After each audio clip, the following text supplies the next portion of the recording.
Hello, and this is Bug S Reviews, and today I'm doing my weekly Walking Dead action figure review, and today I'm going to be reviewing the Dixon Brothers 2-pack from The Walking Dead. And this is a nice 2-pack, but I do have my complaints. One of the things I do like about it is it comes with a lot of accessories. Merle's a little light on accessories, but he really didn't use much in the show other than his knife hand. So, before I take a look at Darrell, I'll show all the stuff that he comes with. First up is his fire axe. And I really like this. It has good detail.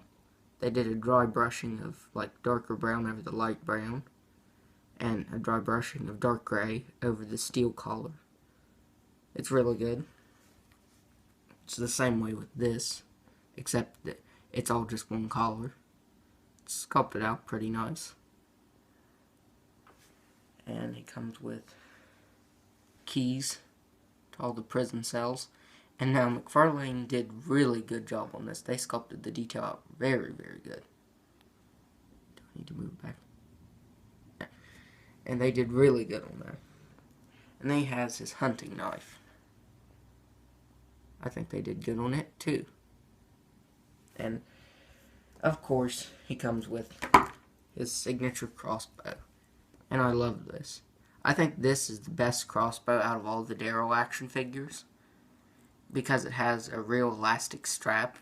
So it still doesn't fit on him, but it just looks really cool. So I really like it. They sculpted it out nicely, and they painted the arrows too.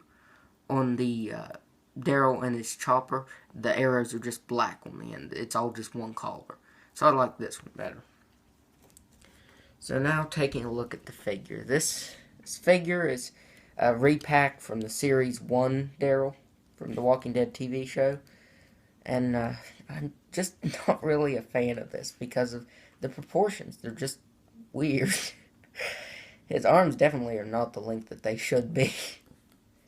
And his head, it just doesn't look like it should be, like that. And his eyes are pointed out this way, so you can really only have him looking like this. But still, even then, his arms don't look right. They did pretty good on his hair, and they did good on the sculpting, but I don't really think it's 100% of Norman Reedus' likeness. I mean, it looks like him, you can tell who it's supposed to be, but I just don't think it's 100% Norman Reedus. And this is Darrell's look from Season 1 and 2, so I think they should have done a different thing, because this is Merle from Season 3 too. So I don't know why they didn't make this a Season 3 Darrell instead of this being the Seasons 1 and 2 look Darrell had. So, for his knife, you can store it on the sheath. It's connected by his belt. And it goes in a little weirdly. You have to, bend his leg like that to get it in there. And put it in very slowly. And then you just tuck it back under his shirt. Of course, now it's not going to do. There. So, I just leave it in there. He really can't hold it either, I forgot to show that, but he can't hold it all because of his palms just being open. But for the axe, the pickaxe, you can actually hold it pretty well. You just have to have it in both hands. So he holds that pretty well. And it doesn't fall out of his hands either. And it's the same with the fire axe.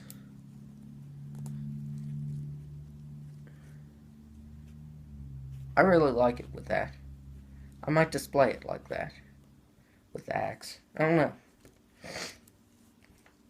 And for the keys, he doesn't really hold them well because his hands are just open.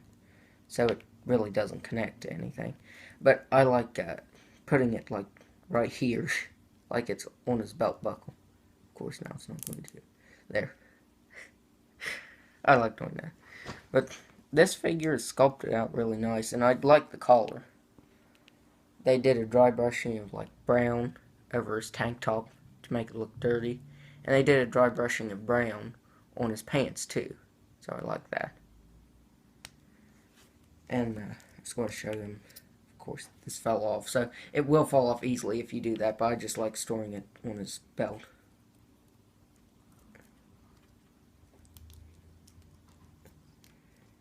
There. So, there. And he's better with this because his arms look normal and his head looks normal like that. But if you like take that out of his hands to put like the axe or something in it, it just doesn't look right with the way his arms are. And now for his articulation. He's got a ball jointed head, ball jointed shoulders that move, well, his right one moves out this far. He has a swivel at the bicep, single jointed elbow, and swivel up and down at the wrist. And now this arm can only move out that much. And he has the swivel at the bicep, single jointed elbow, and his wrist actually moves out like this instead of just up and down. So the articulation for both of his arms are different. And he has a little bit of swivel, but not much. He has swivel hips that just move like that. And it's really weird how they did this. Like, his pants are sculpted kind of in one position. So if you do that, it just doesn't look right. He actually looks more like a walker like that. But he has a swivel at, I guess, the thigh. It still doesn't look right. And he has a swivel at the knee. But it can only move like that. Because if you put it like that, of course, it'll do that. And he doesn't have any articulation at the feet. It's the same. Well, actually, it's different for this one. He has just like a little thigh rotation. His foot or his leg can only move out that far, and that's it. So if you were buying this set like I was just for the Series 1 Darrell, I wouldn't really do it because this figure fits into your collection, but like articulation-wise, and it just doesn't look right. It doesn't look like a Walking Dead action figure to me, with the weird articulation and stuff. So, up next is Merle. I think McFarlane Toys did a great likeness. It looks like Michael Rooker a lot. So, let's take a look at his accessories now.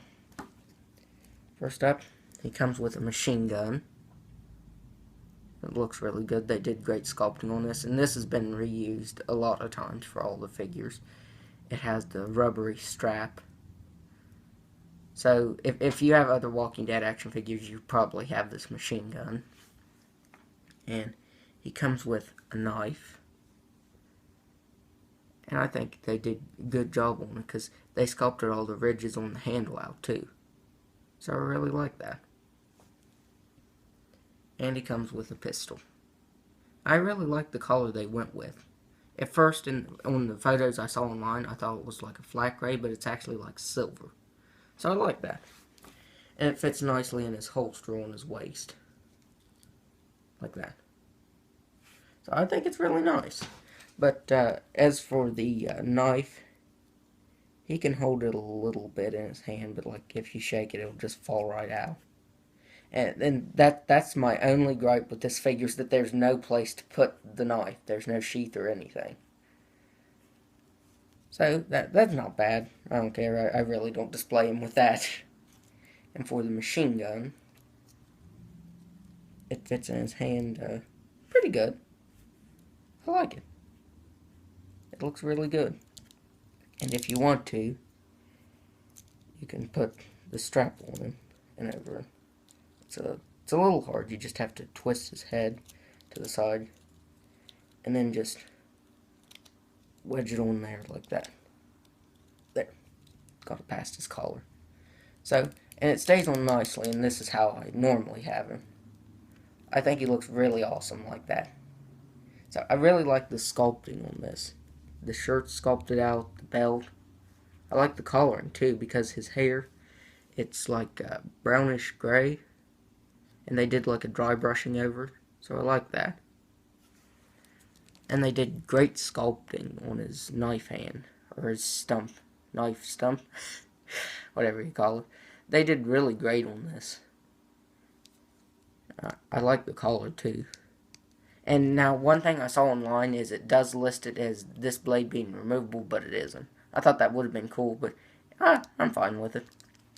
So I like all these pouches too. They sculpted them out nicely. I really like that. And they sculpted his pants nice too. But it doesn't have any brown, like dark brown on it, like Darrell's did, his pants did. But I like this figure. This is actually my favorite Merle figure, because that McFarlane Toys, they also made the light brown color jacket version, and I like this one better, because this is his look closer to the end of Season 3. So I really like this figure. Now I'm going to go over his articulation. He has a ball jointed head that can move back really far and down just a little bit, and can move side to side. He has ball jointed shoulders, single jointed elbow, and a swivel above the elbow. I like that. It really works nicely. At first I thought that it just moved like this and didn't have a swivel, but it does. And it doesn't affect this any either, because it's sculpted on, but it doesn't affect that at all. It's the same with this one. Moves out that much. He has a single jointed elbow, except this one has swivel at the elbow instead of above the elbow on this one. And he has a swivel wrist. Actually has really good range with that. And he can just move just a little bit. He doesn't have much swivel in his waist. He has ball jointed hips that can move back that far. He can kick forward that far. They can move out that much. He has a single jointed knee, can move back that far, and he has ball jointed legs, or feet. And I really like that, because you can get him like that, and you can get some pivot in there too, and that really helps with his articulation. So see, you can pose him like with his hands out, and normally, like, if you do that with this figure, he just does that. So with the ball jointed feet with this figure, you can stabilize him really well. So I really recommend this figure, but not so much the Darrell one. I thought it'd be really good, but it's just a little wonky, because you can tell compared to these two with their arms out, like, the proportions on this one are right, and this one looks a little bit like a weird monkey person. But I still like it. It fits into my Season 1 collection pretty good. But I really like this one. This one is the standout figure of the bunch. So if you're buying it just for Darrell, I wouldn't recommend it. But if you want them both, it's good. So it's a good playset. So if you like this video, be sure to hit the like button and subscribe to my channel. And thanks for watching.